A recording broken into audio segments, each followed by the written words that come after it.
Alhamdulillah Alhamdulillahilladzi hadana li hadzal din wa ma kunna linahtadiya laula an hadanallah. Wassalatu wassalamu ala nabiyil ummah Muhammad ibn Abdullah wa ala alihi wa ashabihi wa man ihtada bihadihi ila yaumil qiyamah, amma ba'd. Para hadirin kaum muslimin dan kaum muslimat yang dirahmati oleh Allah Subhanahu wa taala. Assalamualaikum warahmatullahi wabarakatuh. Alhamdulillahirabbil alamin. Bersyukur kepada Allah Subhanahu wa taala di akhir-akhir bulan Dzulhijjah ini kita masih diberikan kesempatan untuk duduk berjamaah dalam majelis dzikir, mempelajari ilmu fikih asghar, fikih ibadah fisik yang kita bahas dari salah satu kitab ulama yang terkenal, Imam Ibn Hajar Al-Asqalani, dan kitabnya berjudul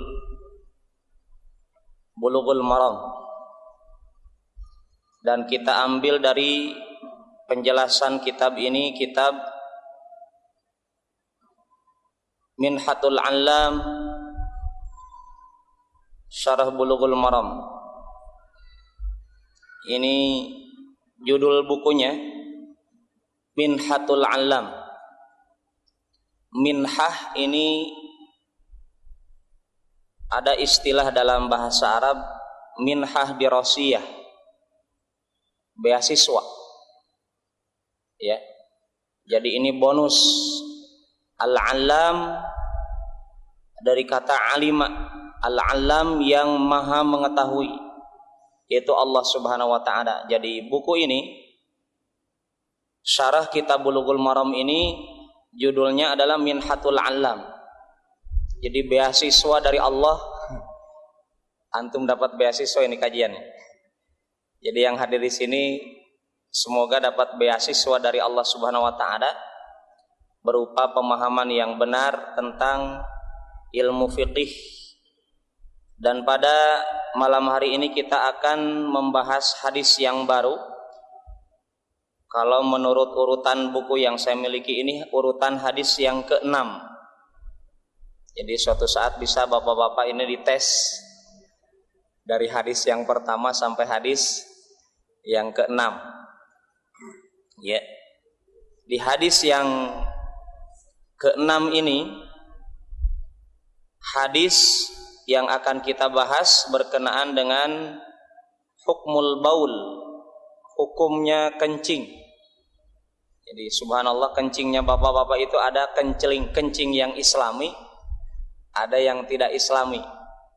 Buktinya apa? Buktinya ini dibahas dalam hadis nanti. Ada kategori kencingnya orang Islam, ada kategori kencingnya orang non Islam. Dan ini secara tidak langsung pembahasan kita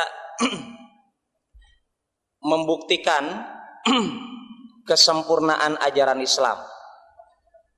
Dan tidak butuh Islam itu ditambahi oleh kita. Sebagaimana yang pernah kita dapatkan penjelasan Imam Ibnu Katsir dalam kitab tafsir beliau, ya, Al-Qur'anul Azim, ketika menjelaskan surat Al-Maidah ayat ke-3, ada firman Allah, al-yauma akmaltu lakum dinakum wa atmamtu alaikum ni'mati wa raditu lakumul islam madina. Ayat tentang sempurnanya ajaran Islam.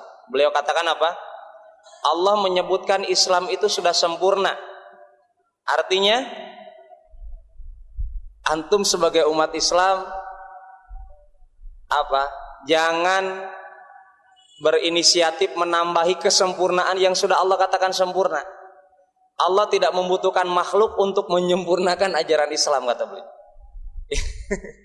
Jadi kalau kita menambah-nambahi ajaran Islam, ya, menambah-nambahi ritual dalam Islam, ada baca-baca, ada yasinan, ada tahlilan dengan cara-cara yang tidak dicontohkan oleh Rasulullah. Baca surat Yasin ada, baca tahlilan ada ala Rasulullah, tapi ala kita terkadang berbeda. Maka itu maksud saya, ya. Bukan kita melarang orang yasinan, bukan kita melarang orang tahlilan, tetapi caranya mesti sesuai caranya Rasulullah SAW. Dan ini yang disebutkan oleh Imam Ibnu Katsir dalam ayat menjelaskan ayat tadi. Fa ikhwani fillah, pembahasan kita tentang hukum kencing fil ma'ir raqid, di air yang diam, ya, di air yang diam, wal igtisalu fihi minal jinabah, dan mandi besar atau mandi jinabah, ya, dan dengan menggunakan air yang menggenang itu, tidak mengalir. Jadi pembahasan kita adalah tentang hal ini. Mari kita baca hadis yang dijadikan dalil oleh Imam Ibnu Hajar Al-Asqalani rahimahullah ta'ala. Qala al-mu'allif rahimahullah, berkata Imam Ibnu Hajar rahimahullah ta'ala, an Abi Hurairah radhiyallahu anhu qala qala Rasulullah sallallahu alaihi wasallam, la yaghtasil ahadukum fil ma'id daimi wa huwa junub, akhrajahu Muslim. Walil Bukhari, la yabulanna ahadukum fil ma'id daimi alladhi la yajri thumma yaghtasilu fihi. Wali Muslim minhu. Wali Abi Dawud, wala yaghtasil fihi minal janabah ay minal jinabah. Baik, kita terjemahkan. An Abi Hurairah radhiyallahu an, dari sahabat Abu Hurairah radhiyallahu anhu, beliau berkata, siapa yang tahu namanya aslinya Abu Hurairah? Kenapa di sini tidak diulang penjelasannya? Karena sudah dibahas sebelumnya. Ada hadis sebelumnya yang meriwayatkan Imam Abu Hurairah. Siapa itu Abu Hurairah? Abdurrahman ibn Sakhr. Ya, nama aslinya beliau Abdurrahman, tapi dijuluki dengan Abu Hurairah, bapaknya kucing. Kenapa? Karena beliau senang sekali merawat kucing. Taib. Abu Hurairah ini masuk Islam kapan? Sudah kita bahas. 7 Hijriyah. Rasulullah SAW meninggal kapan? 11 Hijriyah. Berarti beliau menjadi sahabat Rasulullah SAW hanya jangka waktu berapa tahun? 4 tahunan. Tetapi beliau terkenal dengan sahabat yang paling banyak hafalan hadisnya. Kenapa? Sebabnya ya karena didoakan. Ya. Ada doa khususnya Rasulullah SAW untuk Abu Hurairah. Jadi kalau ada orang mensangsikan kekuatan hafalan Abu Hurairah, dia tidak tahu tentang doa mujarabnya Rasulullah untuk khusus Abu Hurairah. Yang pernah suatu saat Abu Hurairah radhiyallahu an dimintakan untuk membuka tangannya, ya, yang di situ ada selendangnya, kemudian dibuka tangannya, kemudian apa? Rasulullah SAW hanya melaksanakan begini. Kemudian kata Rasulullah apa? Tutup, ditutup, dan semenjak itu tidak pernah lupa apa yang didengar dari Rasulullah SAW, walaupun cuma satu kata ataupun satu huruf. Itu kekuatan doanya Rasulullah SAW mustajab untuk spesial siapa? Abu Hurairah. Demikian juga Abu Hurairah mendapatkan apa? Kurma yang didoakan oleh Rasulullah SAW, yang ada kisnya. Apa itu kis? Kantong yang dari kulit, ya. Itu beliau biasanya mengambilnya tanpa melihat apa dalamnya. Beliau ambil sampai habisnya itu, seingat saya di zamannya Utsman bin Affan. Padahal itu perjalanan tidak sedikit, Pak. Kenapa? Lawong didoakan Rasul kok. Gimana mau dipungkiri? Ikhwan, ini artinya hal-hal seperti ini di luar akal manusia. Kita hanya mengatakan apa? Idza shahhal hadits fa huwa madhhabi. Kalau hadisnya sahih, kisahnya benar, maka itu madhab saya. Tidak bisa kita pungkiri. Beda dengan kasus orang bisa terbang, bisa ini dan seterusnya, ternyata ada jinnya yang menerbangkan dirinya. Ya, berbeda dengan hal yang terjadi kepada Abu Hurairah radhiyallahu anhu warḍah. Beliau berkata, Rasulullah SAW bersabda, la yagtasil ahadukum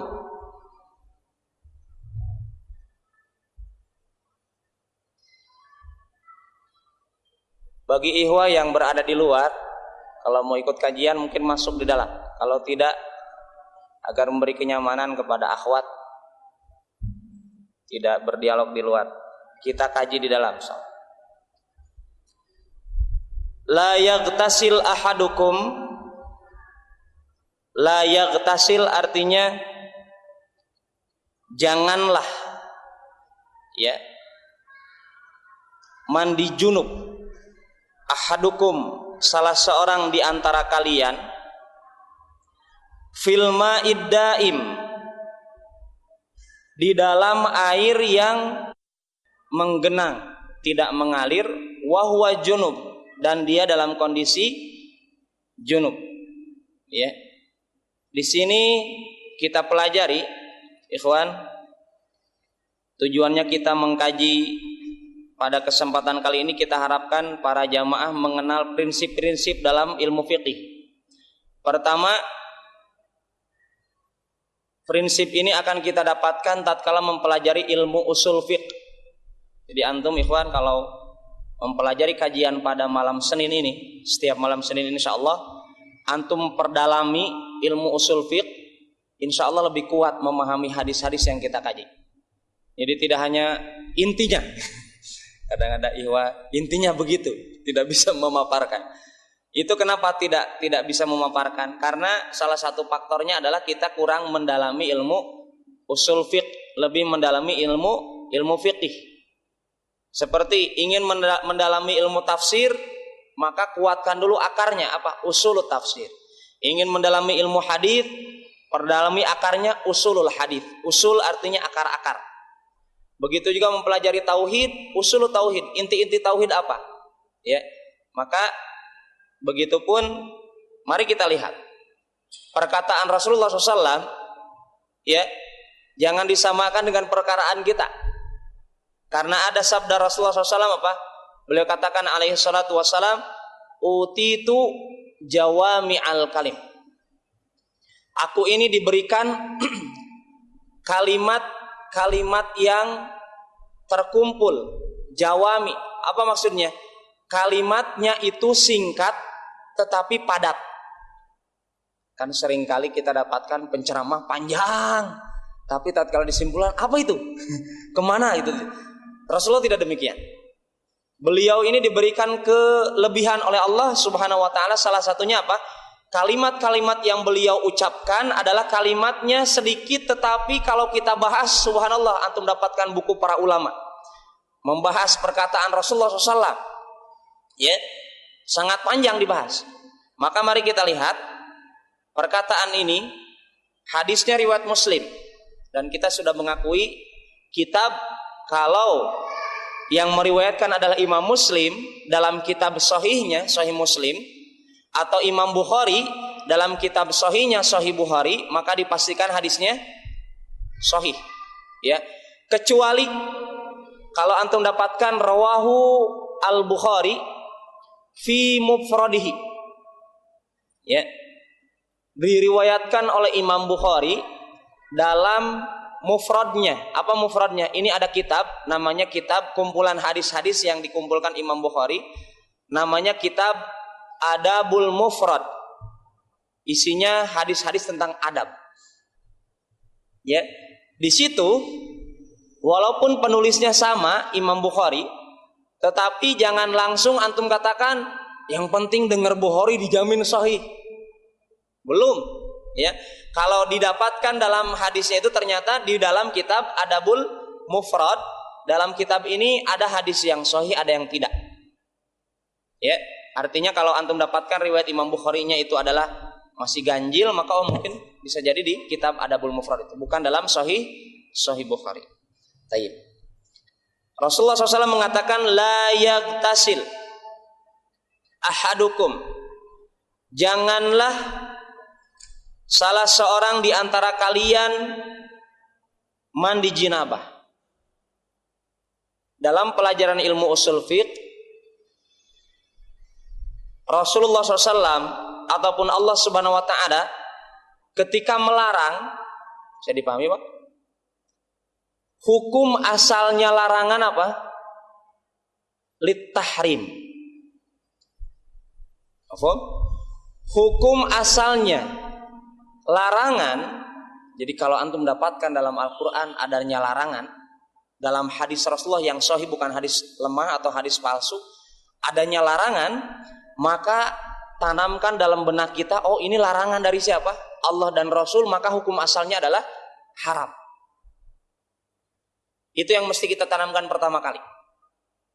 Contoh, wala taqrabuz zina. Ada larangan dari Allah, janganlah kalian mendekati zina. Berarti apa? Tanamkan dalam benak kita, ini larangan dalam Al-Quran, berarti datangnya dari Allah. Wala taqrabuz zina, janganlah kalian mendekati zina. Berarti apa? Mendekati saja sudah haram, apalagi berzinanya. Maka para ulama dengan kaidah ini mengajarkan kepada kita apa? Al-wasail laha ahkamul maqasid. Sarana-sarana itu mengambil hukum tujuan. Al-wasilah ta'khudhu hukmal ghayah. Sarana-sarana itu mengambil hukum tujuan dengan ayat tadi. Kalau Allah katakan jangan kalian mendekati zina, Allah tidak mengatakan apa? Jangan kalian berzina. Artinya apa? Sarana-sarana yang mengantarkan kepada perzinahan itu hukumnya sama dengan hukum tujuannya. Berarti apa? Salah satunya apa Pak? Berduaan dengan wanita bukan mahram. Itu sarana berzina tidak? Berzina diawali dengan zina pandangan, zina tangan meraba dengan SMS-an. Ya, SMS-an berzina tidak? Berzina dengan zina tangan. Tetapi sarana ini, zina tangan ini bisa jadi pengantar kepada zina kemaluan. Kalau zina selain kemaluan bisa dihapus dengan apa? Berwudu. Ya, zina dengan selain kemaluan bisa dihapus dengan berwudu. Tetapi kalau zina kemaluan itu beda lagi hukum. Maka di sini berduaan dengan selain mahramnya. Bahkan ikhwan, hati-hati, orang berduaan dengan mahramnya saja kalau setannya lebih kuat daripada imannya. Saya dapatkan kasus-kasus terjadi, maaf, naudzubillah min dzalik, ada seorang adik dizinahi oleh kakaknya. Karena kakaknya tidak siap nikah, maka dia zinahi adiknya sendiri. Maka di sini kenapa Islam melarang anak kita kalau sudah balik, apa kata Rasulullah? Wa fariqhum fil madaji'. Pisahkan anak-anak kita kalau sudah usia balik dalam kondisi tidurnya, ranjangnya mesti dipisah. Tenang Pak Ustaz, itu anak saya sudah rajin tiap sorenya ngaji, paginya hafalan Quran. Namanya setan tidak dilihat anaknya hafalan, tidak. Tapi setan apa? Dilihat ada kesempatan atau tidak. Ya, betul tidak? Betul itu. Maka pantas kalau Rasulullah SAW menganjurkan kepada kita, kalau anak kita sudah dewasa, sudah balik, sudah bermimpi, lihat lawan jenis kok meriang, lain gerak-geriknya, maka wafarikhum fil madaji, pisahkan ranjangnya. Nah ini, ya, sarana mengambil hukum tujuan. Maka bapak-bapak, sama halnya demikian juga bapak-bapak. Bapak-bapak beli sarung, beli baju, beli peci, untuk apa? Untuk sholat. Maka itu menjadi hukumnya apa? Kalau sholat itu mesti menutup aurat, dan aurat itu akan tertutup kalau kita dengan memiliki sarung, maka hukum sarung tersebut untuk sholat hukumnya apa? Wajib. Kalau kita untuk melaksanakan sholat wajib. Dan kalau hukumnya itu untuk perkara yang wajib menutup aurat dalam sholat wajib tidak? Hukum asalnya wajib. Maka kita katakan bapak-bapak jangan pernah pelit untuk beli sarung. Kenapa? Karena sarana untuk melengkapi bahkan melaksanakan kewajiban. Berarti apa? Bernilai pahala tidak? Jelas. Artinya jangan pernah risih kalau mengeluarkan uang untuk beribadah begitu. Ya. Nah ini. Jadi hukum asalnya larangan apa, Pak? Lit tahrim. Jadi hukumnya lit tahrim. Maka di sini kita dapatkan orang diharamkan mandi junub di air yang menggenang. Ini hadis riwayat Muslim. Jadi kesimpulan hadis ini adalah seperti itu. Kemudian walil Bukhari, dalam riwayat Imam Bukhari, tapi ini berkenaan dengan hukum lain. Kalau tadi berkaitan dengan mandi jinabah, mimpi basah, atau keluar air mani. Ayo tolong diingat Ikhwan, ya, mandi wajib terkena kepada orang yang berhubungan intim, ya, mimpi basah, ya, mimpi basah. Kalau antum yakinkan antum betul-betul mimpi basah, tetapi Pak Ustadz di situ nanti terbagi dua. Ada orang mimpi basah, mimpinya mimpi basah, keluar air maninya dalam mimpinya. Tetapi realitanya dalam tatkala dia bangun tidur dia tidak keluar mani. Hukumnya bagaimana? Jumhur ulama mengatakan untuk kehati-hatian dia mandi junub. Karena apa? Dia rasakan dengan sadar tatkala di alam mimpi dia sepertinya mengeluarkan air mana. Kecuali kalau dia mimpi basah tapi tidak keluar air mani dalam mimpinya atau dalam sadarnya, maka dia tidak wajib mandi wajib. Kemudian juga tadi kita katakan mandi wajib ini terkena kepada orang yang berhubungan intim atau mimpi basah yang sampai mengeluarkan air mani, atau bermimpinya dia bermimpi keluar air mani, maka dia wajib mimpi basah. Atau ada orang yang menikahi tangannya dengan onani, walaupun hukum onani ini adalah diharamkan. Kalau dia dengan kasus tersebut itu mengeluarkan air maninya, ya, maka tetap dia juga kewajibannya untuk melaksanakan mandi basah. Karena intinya apa? Inzalul mani, keluarnya air mani. Maka jumhur ulama keluar dari hukum onaninya, ya. Jumhur ulama mengatakan orang yang onani, ketika dia onani waliyadzubillah kemudian tidak keluar air maninya, maka tidak wajib mandi basah, tetapi dia hukumnya melaksanakan dosa besar. Kenapa? Karena jumhur ulama mengatakan dalam Islam itu orang menyalurkan air maninya dengan halal hanya dengan cara apa, Pak?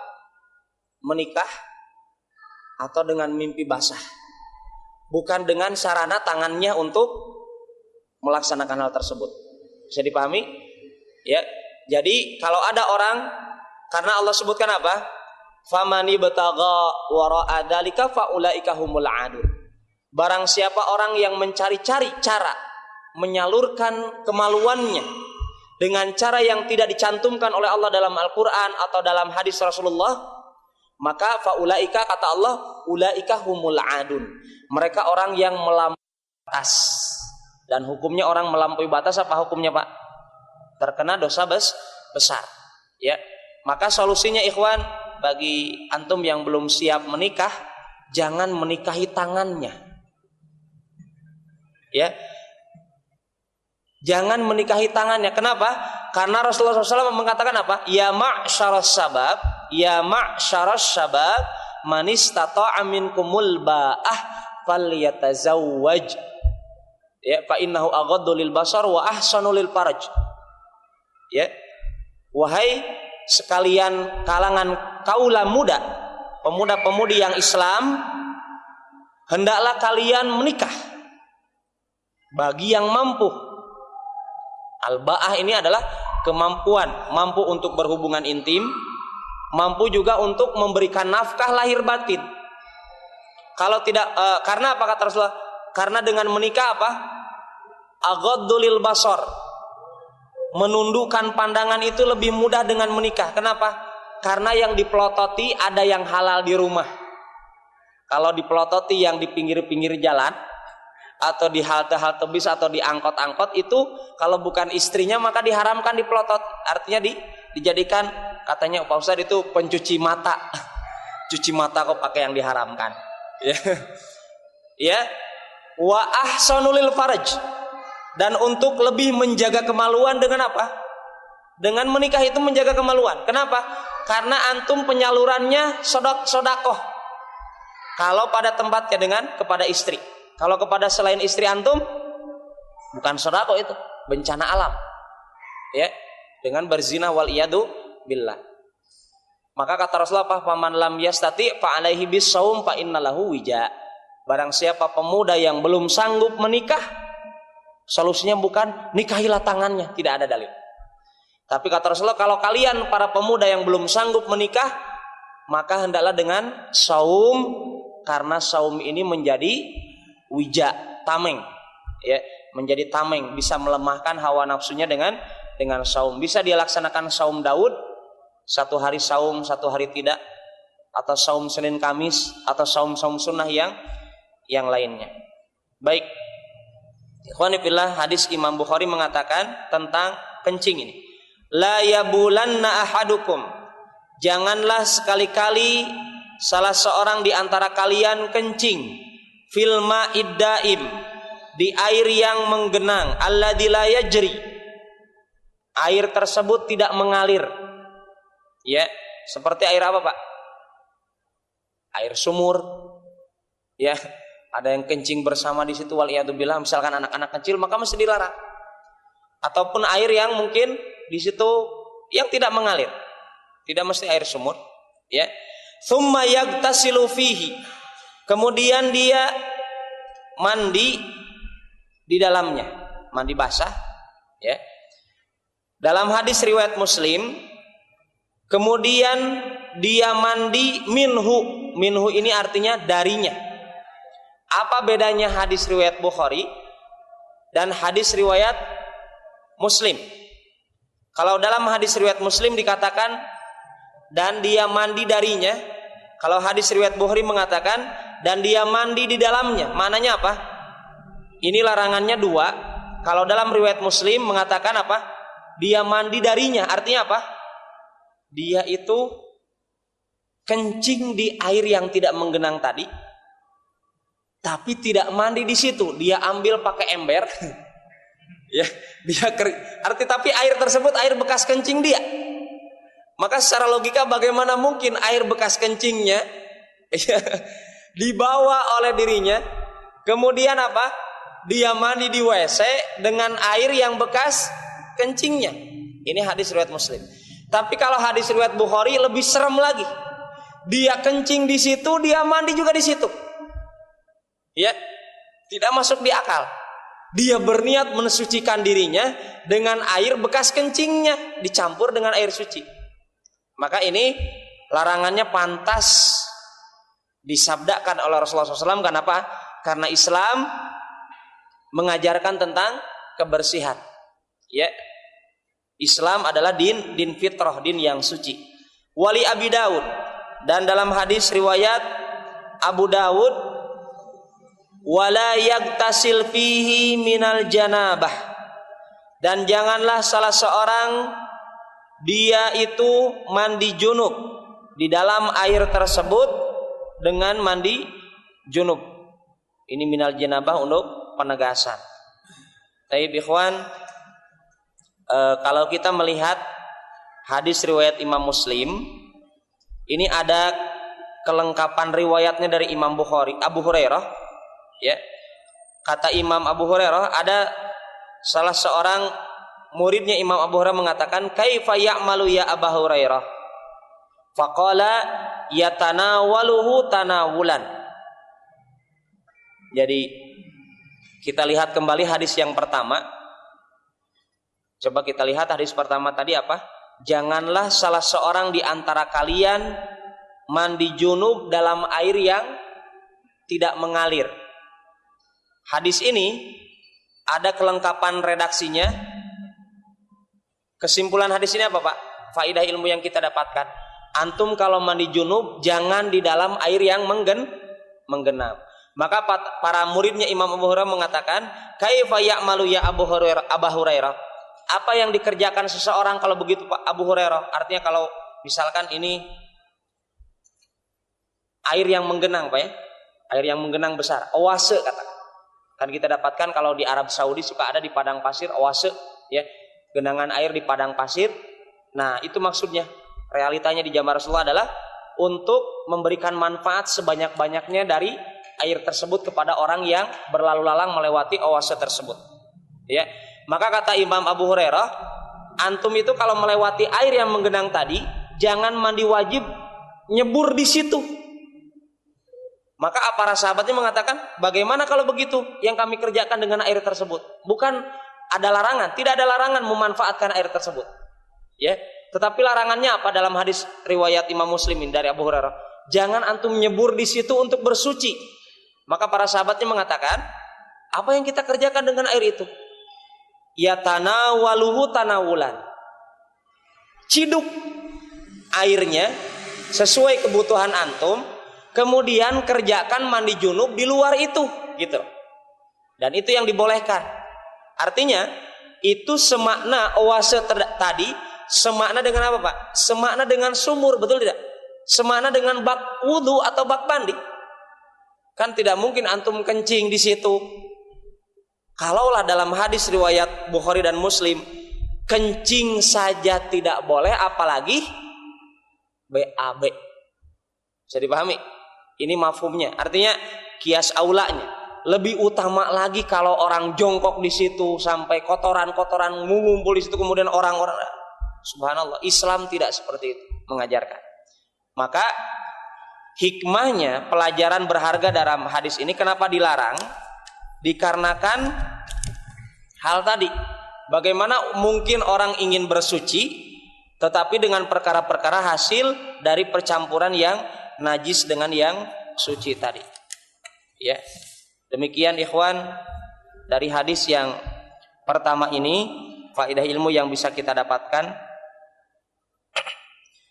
Mafhum mukhalafahnya, kalau tadi kita dapatkan 3 hadis ini, riwayat Bukhari, Muslim dan Imam Abu Daud, itu seluruhnya riwayatnya tentang apa? Tidak diperbolehkan kencing atau mandi jinabah di air yang menggenang. Mafhum mukhalafahnya, hukum yang berlawanan dengan itu artinya apa? Kalau begitu Pak Ustadz, kita diperbolehkan mandi jinabah di air yang mengalir. Bisa dipahami? Jadi kalau airnya mengalir, tidak masalah kita mandi junub ataupun berwudu ataupun kencing di situ, kecuali kata para ulama, kecuali antum itu kencing di air terjun. Bisa dipahami? Yang mana di bawah itu orang menengadahkan embernya untuk mengumpulkan air, yang air tersebut dipakai untuk minum dan seterusnya. Maka jumhur para ulama mengatakan dilarang antum kencing di sana. Ya, kenapa? Kalau hal tersebut mengakibatkan, walaupun mengalir, iya walaupun mengalir, mengakibatkan apa? Terganggunya orang-orang yang di bawah. Ini catatannya. Artinya kalau orang di bawah itu tidak terganggu, ya ikhwan, bayangkan namanya di air terjun, orang-orang di bawah, paling banyak di bawah orang atau pada ke air terjun, kebanyakan orang di bawah. Maka solusinya bagaimana? Kalau mau misalkan ada orang mendaki gunung atau memang hidupnya di pegunungan, sekali-kali kalau mengikuti saran para ulama ini, apa? Jangan antum kencing di air yang mengalir tersebut kalau air tersebut dimanfaatkan untuk kebutuhan keseharian orang-orang di bawah. Solusinya apa? Antum masih bisa kencing di samping-sampingnya. Betul tidak? Jangan mendolimi orang yang berada di bawah. Ya. Kalau kasusnya dalam kisah hadis Rasulullah SAW mengisahkan orang yang berada di bawah kapal itu kan berbeda. Ya, kalau ini kasusnya orang yang berada di atas, para petinggi. Jangan mendolimi yang di bawah. Kalau kasusnya yang di kapal itu ada orang-orang di paling bawah, kalau mau minum dia harus jalan ke atas. Ini kisah Rasulullah SAW mempelajarkan kepada kita tentang kias. Ya. Kemudian orang di bawah ini iseng, daripada kita naik turun terus ke atas cari air, mendingan apa? Bolongin saja di bawah. Biar praktis. Itu kan mendolimi bukan hanya diri orang yang di atas, tapi dia juga akan tenggelam. Kalau yang ini kasusnya, orang tersebut mungkin mendapatkan manfaat untuk dirinya, tapi dia mendapatkan orang lain terdolimi kepada diri karena dirinya, maka diharamkan. Ya, diharamkan. Karena apa? Berdasarkan hadis Rasulullah SAW, la dororo wala diroro. Apa artinya la dororo wala diroro? Ini hadis yang dijadikan patokan oleh para ulama fikih atau usul fikih. La dororo. Apa itu la dororo?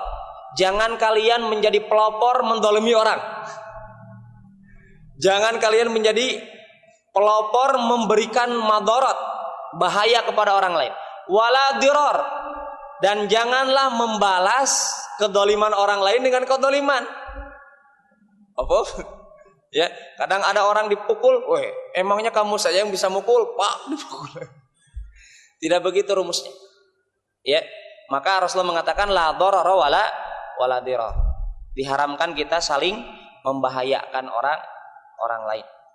Taib, ini pembahasan di hadis yang pertama pada pertemuan kita pada kesempatan kali ini. Masih ada hadis yang selanjutnya. Hadis yang ketujuh. An rajulin. Ini hadis seperti ini yang disenangi orang Syiah. Apa itu? Dari seorang lelaki. Antum kalau lihat kitab-kitab Syiah, mau hadis yang paling sahih mereka, mau hadis paling palsunya mereka, pasti mereka itu sering meriwayatkan apa? An ashabina, dari sahabat-sahabat kami, yang tidak jelas siapa itu nama-namanya. Yang penting sahabat kami, bukan sahabat Ahlus Sunnah. Ya, ini dalam hadis ini, ya, an rajulin, dari seorang lelaki. Terkadang hadis-hadis begini sering dimanfaatkan orang Syiah untuk menguatkan prinsip mereka. Maka bagaimana kita mempelajari hadis seperti ini? Ya. An rajulin, dari seorang lelaki. Jadi tidak disebutkan sahabatnya siapa. Bahkan Imam Baihaqi mengatakan ini hadisnya tidak sahih karena diriwayatkannya hadisnya tidak jelas. Ya. Hadisnya dari seorang lelaki. Siapa itu laki-lakinya? Gitu ya.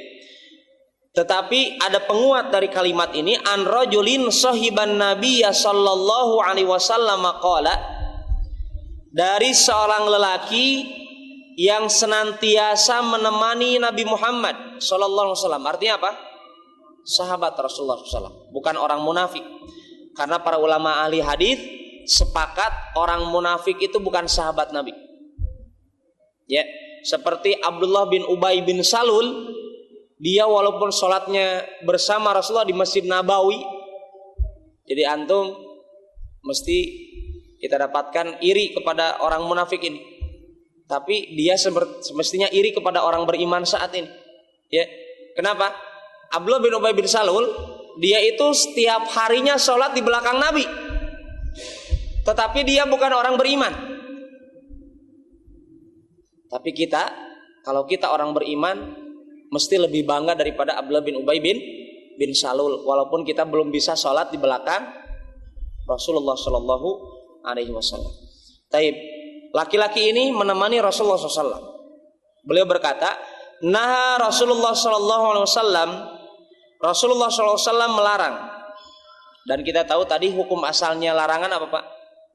Haram. Ini hukum asal Pak ya, tolong dipahami. Hukum asalnya larangan adalah haram, kecuali, kecuali ada dalil-dalil yang memalingkan dari kata haram menjadi kata yang di bawah haram, baik makruh atau mubah. Bisa dipahami? Contoh, antum buka surat Al-Jumu'ah di ayat-ayat yang terakhir tentang hukum mendatangi sholat Jumat bagi laki-laki. Apa kata Allah? Fas'au ila dzikrillah wa darul bai'. Bersegeralah kalian mendatangi zikir kepada Allah, mengingat Allah. Apa itu zikir kepada Allah waktu itu? Mendengarkan khutbah dan melaksanakan sholat Jumat, dan tinggalkan jual beli. Maka jual beli ketika sholat Jumat hukumnya haram, tidak diperbolehkan. Padahal hukum asalnya jual beli apa Pak? Mubah. Hukum asal jual beli mubah. Tapi kenapa jadi haram? Karena dia itu mengganggu orang untuk mendatangi masjid.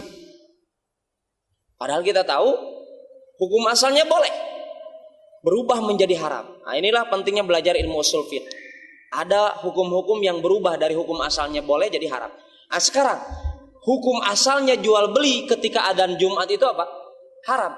Tetapi kita dapatkan setelah itu apa? Allah katakan, fa idza qudiyatis shalah fantashiru fil ardh. Ketika kalian telah melaksanakan sholat Jumat, bertebaranlah di muka bumi. Wabtaghu min fadlillah. Carilah fadilah dari Allah, keutamaan dari Allah. Apa itu contohnya? Contohnya antum setelah sholat Jumat diperbolehkan untuk kembali jual beli. Maka kaidah para ulama apa? Ketika ada perintah, Allah katakan apa? Fantasyiru fil ardh. Itu hukumnya perintah. Hukum perintah ini bukan wajib. Kenapa? Karena perintah bubar dari sholat Jumat datangnya itu setelah larangan berjual beli. Tatkala sholat Jumat datang.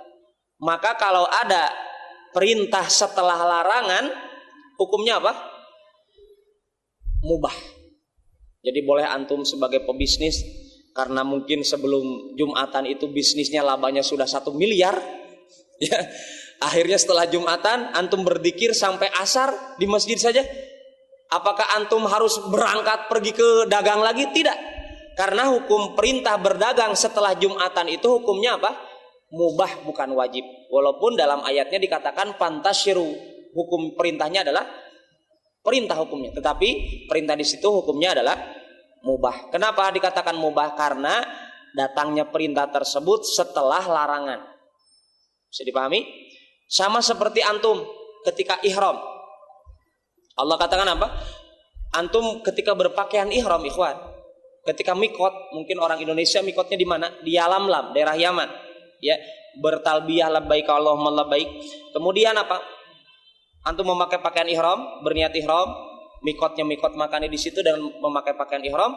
Dari semenjak antum memakai pakaian ihram, antum tidak boleh berburu binatang yang melewati antum atau memancing antum untuk mengeluarkan senjata antum. Kenapa? Karena antum sudah berniat ihram dengan berpakaian ihram tadi. Maka kata Allah apa? Larangan tadi memang ada tatkala kalian berihram, tapi kata Allah apa? Wa idza halaltum fastadu. Ketika kalian telah tahallul. Tahallul itu apa? Kalau haji dengan melempar jumratul aqabah. Kemudian apa? Mencukur rambut atau menggundulnya. Kemudian menyembelih hewan hadiyu bagi yang tamattu atau qorin. Kemudian apa setelah itu? Setelah itu dia tahallul pertama, maka dia boleh berburu. Nah itu. Perintah berburu ini setelah tahallul ini hukumnya apa? Mubah, bukan wajib. Artinya tidak seluruh jamaah haji setelah tahallul itu langsung cari apa? Panahnya, cari senjatanya untuk apa? Cari berburu, hewan berburu. Dan kita tahu namanya di daerah haram itu namanya hewan buruan mungkin tidak sebanyak jamaah haji yang melaksanakan tahallul. Maka itulah hikmahnya. Kenapa Allah memerintahkan berburu setelah tahallul di musim haji atau tahallulnya umroh itu tidak dikatakan wajib? Karena apa? Karena memang itu hikmahnya. Binatang-binatang buruan yang ada di Makkah ataupun di daerah-daerah tempat ibadah haji itu mungkin sedikit dibandingkan orang yang melaksanakan haji ataupun umroh. Ya. Ini berkaitan dengan hal ini. Taib antagtasilal mar'ah bifadlir rajul. Seorang wanita dilarang memakai air bekas laki-laki. Ya, artinya memakai air untuk mandi junub bekasnya air yang dipakai oleh laki-laki. Awir rajul bi fadlil mar'ah. Seorang laki-laki juga dilarang menggunakan air bekasnya wanita. Waliyagtarifa jami'an. Dan hendaklah mereka itu yagtarifa, apa itu? Mempunyai wadah bejana air jami'an masing-masingnya. Maksudnya apa ini? Maksudnya apa? Dengan redaksi hadis ini, ya, seorang lelaki suami dengan istrinya disunahkan untuk mandi junub berjamaah. Jadi yang belum pernah minimal sekali 2 kali untuk menghidupkan sunnahnya Rasulullah SAW. Adapun yang belum menikah, ini ilmu masa depan. Tapi ya tidak mungkin dipraktekkan sekarang karena belum punya pasangannya. Ya, atau maknanya apa? Maknanya adalah waliyagtarifa jami'an ini air untuk mandi junubnya itu ya satu tempat, misalkan satu bak dipakai bersama dan memakainya dengan gayung yang bergiliran. Bisa dipahami? Ini solusi dari Rasulullah SAW. Hadis ini dikatakan Imam Baihaqi, hadis ini tidak kuat karena kalimat tadi dari seorang sahabat, seorang lelaki yang tidak jelas. Tapi jumhur ulama mengatakan sanadnya hadis ini sahih. Apa itu sanad? Sanad ini adalah para perawi hadis, bukan matan. Kalau matan itu redaksi hadis dari lisan Rasulullah SAW. Sanad ini adalah perawi-perawi hadisnya. Para perawinya adalah para perawi yang kuat, terpercaya, maka bisa dijadikan hujah. Hadis riwayat Abu Dawud dan Imam An-Nasai. Jadi dalam hadis ini ada larangan seorang suami atau sebaliknya seorang istri menggunakan air sisa atau bekas dari mandi junubnya salah seorang di antara mereka. Hadis ini menyelisih hadis yang lebih kuat yang akan kita bahas di pertemuan yang akan datang insyaallah taala. Intinya apa? Kesimpulan singkatnya dalam hadis ini dan akan dikuatkan di hadis setelahnya, seorang lelaki boleh menggunakan air bekas mandi junub pasangannya, istrinya. Karena nanti ada hadis Ibunda Maimunah, dan Ibunda Maimunah ini istri yang terakhir dinikahi oleh Rasulullah SAW. Ibunda Maimunah mengatakan apa? Ya Rasulullah, ketika beliau sedang mandi, ikhwan, kemudian Rasulullah masuk, ya, menggunakan air yang bekas Ibunda Maimunah itu. Kata Ibunda Maimunah mengatakan Rasulullah, jangan digunakan air itu, ana junub. Apa kata Rasulullah? Al ma'u la yajnub. Air itu tidak junub, kamu saja yang junub, kata Rasulullah SAW. Ya, ini menunjukkan apa? Menunjukkan penegasan dari Rasulullah SAW. Air itu tidak terpengaruh kepada junubnya antum, kepada junubnya anda wahai Ibunda Maimunah, tetapi yang junub adalah diri kita. Maka air tersebut digunakan oleh Rasulullah SAW. Nah, ini yang akan kita bahas di pertemuan yang akan datang biidznillah taala. Demikian para jemaah yang dimuliakan Allah Subhanahu wa taala. Aku qouli hada subhanakallahumma rabbana bihamdika asyhadu an la ilaha illa anta astaghfiruka wa atubu ilaik. Assalamualaikum warahmatullahi wabarakatuh. Dan insyaallah nanti mungkin setelah Isya kita adakan forum diskusi bagi yang ingin bertanya.